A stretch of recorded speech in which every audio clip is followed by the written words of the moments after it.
Welcome back, folks, to Let's Play Star Trek 25th Anniversary. Let's beam down. Spock, come with me. Mr. Scott, you have the car. Excellent. We have an ensign! He could probably die this mission. This is good. Captain, Mr. Scott wishes to speak with you. Okay. Mr. Scott? Aye, we've had some slight problems with the transporter. Uh-oh. We didn't notice anything beaming down. Just a glitch in the main transporter program. Mr. Kyle is loading a backup and we're performing tests. The transporters will be down for about an hour. That will still give us plenty of time, Scotty. I know. I have the lads in engineering doing a complete overhaul of the ship's systems. Good, Mr. Scott. I'll keep you posted. Kirk out. Excellent. Mr. Spock looks forward to examining the technology of this ancient culture. Oh dear. Dr. Leonard McCoy, knowing that they aren't likely to encounter any medical problems, is rather annoyed about being dragged yet again into the transporter. Aww. Who we got? Ensign Mosier seems to be Mosier. rather curious about the planet's technology. Okay, let's talk to people. Aside from the security door on what should be a lifeless planetoid, this place is unremarkable. The atmosphere is breathable, Jim, but hardly nourishing. We should either get inside or go back to the ship. Area secure, Captain. Oh, thank a different voice.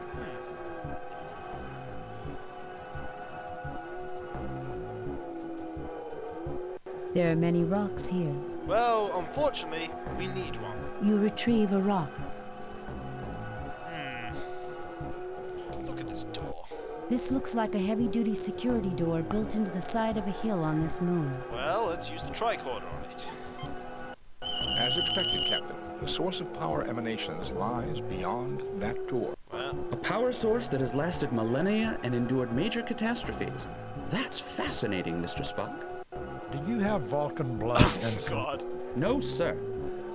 Oh no, we found Spock Jr. As expected, Captain, the source of power emanations lies beyond that door. A power source that has lasted... Do you have Vulcan? No, sir.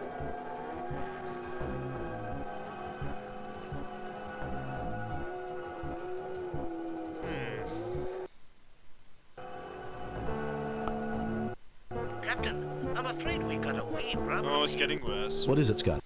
There is some sort of virus in the main computer. Our phasers and tractor beams have been disabled, and there's no way we're getting them back in 3 hours. There goes our backup plan. Do what you can, Mr. Scott. Aye, I will, Captain. I may yet have a trick or two that I can pull, but don't count on any miracle. Oh, God. Isolate that virus. That's your #1 priority. That it is, Captain. We'll keep you informed. Scott out. Ah, dear. Aye, another scientific and engineering miracle out of my ass, Captain. It's what he does all the time. We should stay inside as much as possible. We must try to protect ourselves from the cosmic radiation. No, I think we'll just stay out here and grow extra arms. The origin point for the broadcast Uhura monitored was approximately 50 meters beyond this door. This door is huge. If they were humanoid, they could have been giants. From what we know about the Lucas, they had an affinity for size. Their machines weren't just equipment, they were also monuments. I can believe that. I can believe that. Spock, take a A look. working display panel, Captain. Spock, use that. Now, the code, I'm just going to tell you, is 10,200.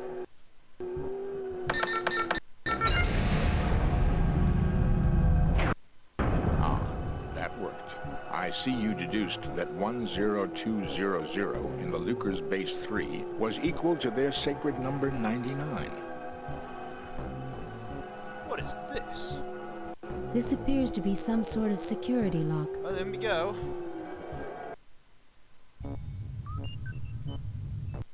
Report, Scotty. How are things going? About as badly as a killed in a blast furnace, Oh, Captain. God. Wait a minute. Lieutenant Uhura has some news for you. The virus came from our sensor sweep of the moon's computers. We believe we have analyzed the memory sectors it attacked. Well done, Uhura. I wish I could take credit for it. It was Mr. Kyle who Yay. found the pattern. We are attacking it with antivirus programs. Oh, God, don't use my Computer caffeine. science sounds more like medicine every day. If we had a doctor as good with computers as you are with patients, we'd be having a lot fewer problems. Finally, someone who appreciates me. Yay! Keep working at it, Uhura. Kirk out. Okay. What do we have here? Dust? The door? The door has some strange writing on it. A computer terminal. Each word in the Lucre language has 3 aspects: submissive, neutral, and aggressive, to supply connotation to their language. Well, let's talk to some dudes. We appear to be in some type of security lock. No defensive systems are apparent here, but considering the size of the doors, they probably don't need them. This place does seem to provide protection against cosmic rays. That's all you're concerned about. I don't see why they bothered putting an atmosphere here, Captain. There hasn't even been bacteria here in centuries, let alone humanoids. True. My tricorder is picking up large supplies of frozen oxygen, nitrogen, and carbon dioxide beneath the surface, enough to last many centuries. At least we won't have to worry about suffocating. Well, let's use this computer. Spock, see what you can do with this. Well, I'll just shock myself on the computer system. The console reports the following. Welcome to Orbital Missile Base. Codename Oh, Psi. missile This base has base! been operational for the past week. It has completed 1 successful fire mission. Estimation of success is at 22 over 100. 22%? That's very low. Hardly something to brag about. Doctor, in Base 3, 22 divided by 100 is equivalent to 8 out of 9, or 88%. I would think that quite satisfactory, given this base's probable mission of destroying the soft forces on Proxtree.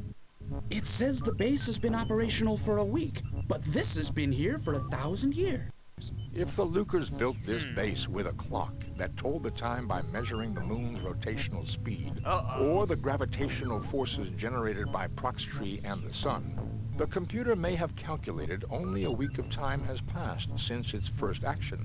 I might be able to learn more with another look at the console. There is a substantial amount of data here, but in summary, Scythe was created by the Lucres as a launching platform for missiles to keep the Softs subjugated to their influence. The Softs managed to infiltrate the base. However, their actions triggered Scythe's auto-attack mechanisms and initiated a holocaust that nearly annihilated the planet. Oh, goody. One soft strike did, in fact, hit the moon and deflected it from its orbit. It has been dormant since then. So why has the base been activated again? Given the damage to the moon, its slow rotation and orbit, it has never realized the war is over. Oh, goody. On this pass, for the first time, it has detected radio wave transmissions from Proxtree. Because it does not recognize them, it assumes the Softs are still active. Its transmission to the planet, I would assume, was some sort of a check beacon to see if it should continue its mission. Jim, let's return to the ship and blast this place to destroy its weapons. Doctor, this moon is a god to the people down there. If we destroy it, we will violate the Prime Directive. Yep. Spock is right, Bones. Spock, what are the chances that we could decode the transmission and send a stop code to the base? In trinary or decimal? Spock! 1.327 million to 1. Provided the archaeological studies about Lucre's languages are correct. Our other option is to get into this base and see if we can bring the computers down. Yeah, I think we should go with that one, personally. McCoy got so peed off there.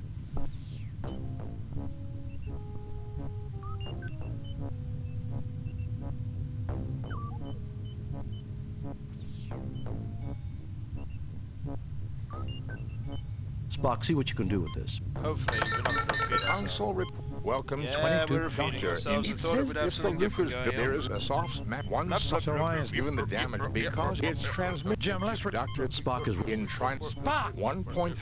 Right. There is nothing at the moment from... Spock, see what you can do with that lock. Yeah, let's see what we can do with the lock. Now, the code for the lock is 122.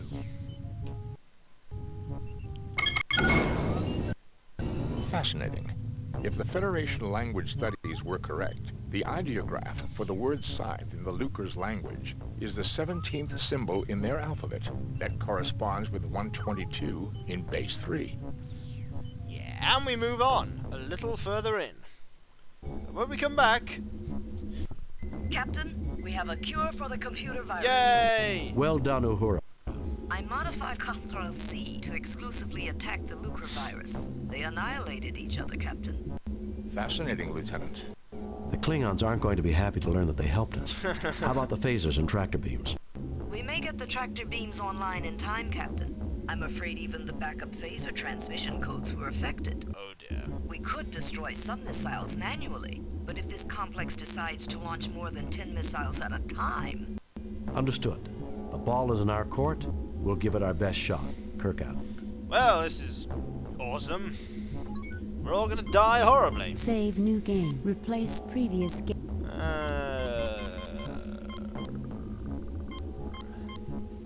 We'll save over this one. So until then, folks, until then, I'll catch you later.